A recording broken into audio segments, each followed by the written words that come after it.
반갑습니다, 여러분. 한의사 기원입니다. 지금 제가 지난 3년 동안 구조 이야기에 대해서 많이 설명을 드렸었죠. 인체의 구조가 중요하다. 이 구조가 사실은 영양을 다루는 식이의학보다 사실은 몇 단계가 앞서 있는 구조입니다. 우리가 유튜브에 보면 지금 의사를 비롯해서 한의사, 대체학 하시는 분들, 일반인들도 영양에 대한 부분을 너무 많이 말씀을 하고 계시죠. 그런데 이 영양적인 부분을 여러분들이 보고 따라 해도 반드시 성공하는 게 아니에요. 많은 분들이 성공을 합니다. 예를 들어서 100분이 이 유튜브 영상을 보시고 다양한 걸 따라 합니다. 채소도 먹고, 과일식도 하고, 간헐적 단식도 하고, 지중해식도 하고, 이렇게 여러 가지를 하더라도 절대 건강해지지 않는 분들이 있어요. 오히려 그거라고 더 심해지는 분들이 있습니다. 간 해독을 하거나 커피 관장을 하고 더 몸이 나빠지는 분도 있습니다. 이건 왜 그러냐? 여러분들, 구조에 대한 부분이 이 영양에서 빠져있기 때문에 그래요. 똑같은 야채와 과일을 먹더라도 혈당이 떨어지고 암이 좋아지고 당뇨가 좋아지는, 고혈압이 좋아지는 걸 경험하시는 분이 있는 반면에 하고 나서 더 죽겠다, 하고 나서 다리에 힘이 없다, 설사가 난다, 근육이 더 빠진다, 이런 분들도 있단 말이죠. 그래서 여러분들, 이 의학에는 수준이라는 것이 있고 환자도 아픈 강도가 있어요. 똑같은 디스크를 할지라도 금방 나을 수 있는 디스크가 있고 정말 딱딱하게 굳고 나이가 많아서 이것이 쉽게 회복이 안 되는 것처럼, 그런 분들이 있는 것처럼 이 식이의학, 영양 관련해서도 여러분들 디테일이 무지하게 필요한데, 소금 좋다고 하시는 분은 소금만 계속 먹고요, 그죠? 저염식 하시는 분은 저염만 하고, 또 비타민C 좋다고 메가도스만 몇 년째 하시는 분들도 있죠. 자, 이것이 모든 분들에게 적용이 되지가 않습니다. 그 이유는 바로 영양은 구조와 함께 같이 가야 됩니다. 구조가 틀어지면 영양만 가지고는 해결이 되지 않아요. 그리고 우리가 체질이라는 것도 있죠.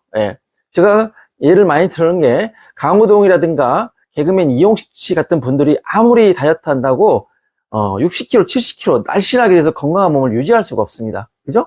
엄청나게 마른 분이 갑자기 식이를 잘한다고 해서 살이 확 쪄서 강호동 씨처럼 될 수가 없는 거죠. 그런 체질이 또 있어요. 그래서 사상 체질, 또 음양 체질, 뭐 이렇게 다양하게 있는데, 그런 체질까지도 사실은 우리가 때로는 참고를 해야 됩니다.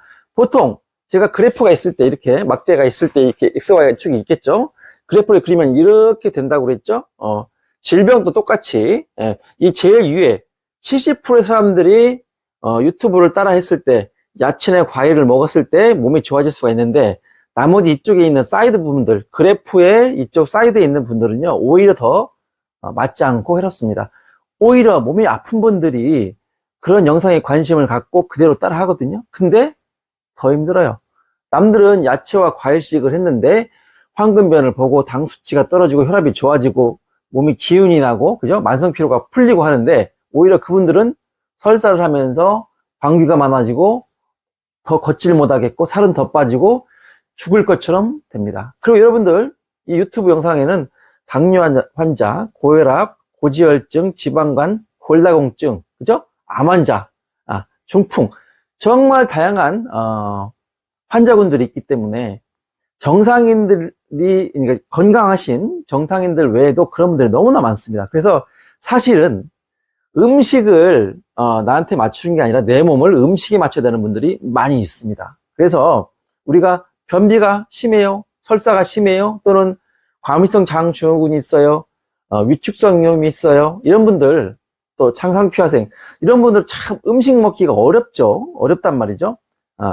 그런 분들은 사실은 한 가지만 염두에 두시면 됩니다. 일단 크게 두 가지라고 볼 수 있겠네요. 소화흡수에 집중을 하라. 소화흡수에. 그런데 우리가 소화흡수가 잘 되고 있냐 안 되고 있냐는 내 몸에서 나오는 가스, 즉 방귀를 보면 1차적으로 확인할 수가 있습니다. 내 몸에서 소화가 잘 되고 있으면 방귀 냄새가 심하지 않아요. 그 가스 냄새가 남들이 옆에 있을 때도 그렇게 역겹지 않습니다. 그런데 방귀 냄새가 엄청나게 지독한 분들 있죠? 그런 분들은 지금 아무리 유기농을 먹고 야채, 과일식을 먹었다 하더라도 내 몸에서 지금 부패가 일어나고 있는 거예요. 제가 저번 시간에 얘기했죠? 여기 어복이 새파랗게 되신 분들, 또 아랫배가 에어컨 틀어놓은 것처럼 냉골이신 분들, 이런 분들은 먹는 족족 가스가 차고 변비나 설사가 나올 수 있다. 이 안에 장내 환경이 유익균과 중간균, 그 다음에 유해균의 이 구성 비율이 맞지 않고 또 장내 미생물이 다양하게 있어야 되는데 몇 가지 편식된 음식을 먹으면서 이 편벽되게 되는 경우, 이럴 경우, 즉 보통 냄새가 나지 않는 방귀는 메탄이라든가 산소, 수소, 질소 이런 것들로 이제 이루어져 있기 때문에 무치입니다. 무치, 냄새가 없어요. 그런데 우리가 이제 고기 같은 거, 단백질을 먹었을 때 이제 우리가 보통 단백질이 분해가 되면 암모니아가 나오잖아요.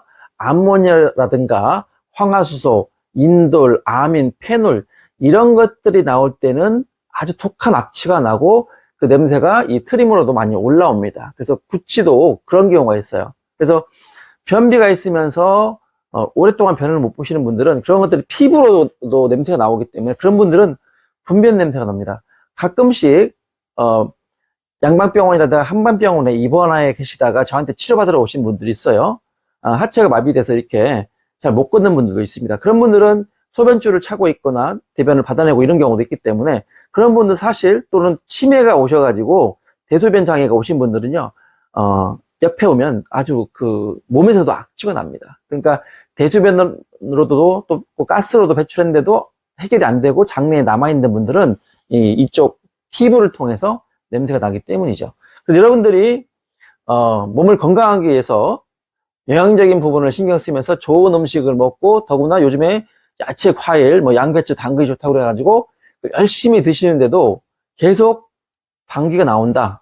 그러면 1차적으로 여러분들이 할 수 있는 것은 이 어복이 차거나 파랗거나 배가 차신 분들은 제가 온열 벨트를 하라고 있습니다. 그래서 벨트를 차고 1시간 정도 식사 전후할 때 미리 장과 위를 데펴두라. 그러면 위와 장이 잘 움직이고 또 담즙이 잘 나오게 되면서 변 상태가 훨씬 좋아지고 속도 편해집니다. 그래서 일단 명치가 답답하고 가슴이 답답하고 이러신 분들 많잖아요. 그런 분들은 내 냄새, 방귀 냄새가 어떤지를 체크를 해보시고 그럼 이제 무얼 먹든지 망하는 거예요. 아무리 좋은 음식을 먹어도 계속 이 안에서는 발효가 아니고 음식이 발효돼서 영양분으로 가는 게 아니고 자꾸 독가스가 나와서 그 독가스는 혈관으로 타고 온몸을 돌게 됩니다. 그래서 두통이 생기거나 어깨 결림이 있거나 허리가 아플 수도 있어요. 쉽게 가스는 배출을 하지 않고 참으면 혈액으로 들어가기 때문에 이제 그런 문제가 발생합니다. 여러분들 그래서 내 몸에서 영양이 잘 소화 흡수가 됐냐는 방귀 냄새를 체크해 보시기 바랍니다. 방귀 냄새. 그래서 원래 제가 이제 수소 생성기도 제가 예전에 이제 아사캠프에 소개를 해드려서 많은 분들이 이제 구매하셨었는데 그렇게 예를 들어 수소수를 먹다 보면 냄새가 나지 않는 기분 좋은 수소 방귀가 막 나오기 시작해요. 이제 이런 것들 그래서 방귀는 일체 냄새가 나지 않게 나오는 것이 그것도 많이 나오면 좋지는 않습니다. 그래서 어떤 음식을 먹었을 때 방귀가 심해진다 또는 생목이 오른다, 식도염이 막 생긴다 이런 것들은 여러분들 내 체질에 맞지 않는 음식이라고 생각하고 그 음식은 사실 죽을 때까지 드시지 않는 게 좋습니다. 그래서 오늘 그 내 몸에서 냄새나는 방귀가 나왔을 때 일단 내 몸에 소화 흡수가 되고 있지 않다. 이 부분을 꼭 좀 기억하시기 바랍니다. 그래서 내 몸을 바꿔야 돼요. 어떻게 바꿔야 되냐? 일단 장과 위가 또는 간이 문제가 오는 것은 제가 뭐라고 그랬죠? 오장육부의 문제는 항상 구조를 먼저 생각하라. 왜냐? 폐도, 심장도, 위장도, 간도 전부 등에서 나오는 신경이 이렇게 등뼈에서 나오는 신경이 쉽게 말해서 흉추신경 1번, 2번, 3번, 4번, 5번, 6번, 7번, 8번, 9번 이쪽 라인이 소화기에 관련된 신경이 나오는데 몸이 틀어지면서 척추표가 틀어지면서 그 신경이 압박되고 그 신경과 함께 혈관, 동맥, 정맥이 같이 가서 오장육부가 움직일 수 있게 기능을 해주는데 그것이 틀어져 버린 겁니다. 사실은 방귀가 자주 나오고 변비 설사가 심하고 크론병이 있고 이런 분들 전부 과민성 장증후군 있는 분들 모두 사실은 등의 척추가 바르지 않은 거예요. 그래서 우리가 좋은 음식을 먹으면서 온열벨트를 하면서 추가를 할 것은 제가 계속 척추 지압하고 마사지하고 온열하라고 했죠. 그래서 등 척추가 틀어진 것을 원래 위치로 바로 잡는 거. 얘기했듯이 과일과 야채식을 먹음에도 70% 이렇게 그래프에 70% 안쪽에 있는 분들은 황금변이 나오고 너무 좋고 살이 빠지고 그죠? 혈압 당뇨가 개선되는데 이쪽에 있는 분들은 아무리 그걸 먹어도 안 된단 말이죠. 그분들은 뭐냐? 척추가 이미 심하게 틀어져 있고 척추가 틀어지면서 장으로 오는 신경, 위장으로 오는 신경이 눌려 있다. 등 쪽에서부터. 그래서 등을 바로게 잡아야 되는 겁니다. 그래서 식이의학은 이 구조에 의해서 먼저 지배를 받아요. 그래서 구조를 먼저 바로 잡으면서 해야 됩니다. 그래서 방귀를 뿡뿡뿡 끼시는 분들은 고기를 많이 먹을 수도 있고 야채나 과일을 먹고 밥을 먹어도 많이 그렇다. 그러면 일단 등 척추, 흉추, 요추 그 부분이 많이 틀어지신 거예요. 그래서 신경이 압박돼서 위와 장으로 이 위장을 움직일 수 있는 신경이 잘 못 가는 겁니다. 또 너무 과하게 움직여서 설사가 나오는 거죠. 그래서 이 부분, 식이는 항상 구조와 함께 같이 가는 게 맞습니다. 그러면 아까 구조를 바로 잡으면요, 이 70% 사람들이 넓어집니다. 80, 90% 사람들이 좋아지게 돼 있어요. 그래서 아무리 유산균을 많이 먹고 유산균을 바꿔도 먹을 때만 잠깐 좋아지고 다시 방귀가 나오고 소화 흡수가 안 되고 명치가 답답하고 가스트림이 나오시는 분들은요, 구조를 먼저 잡으십시오. 그 다음에 온열벨트 하시고 그러면서 음식을 넓혀갈 수가 있는 겁니다. 이해 가시죠? 방귀 냄새가 심하신 분들 척추가 틀어진 겁니다. 척추 잡으시면서 좋은 음식 먹고 온열해 보세요.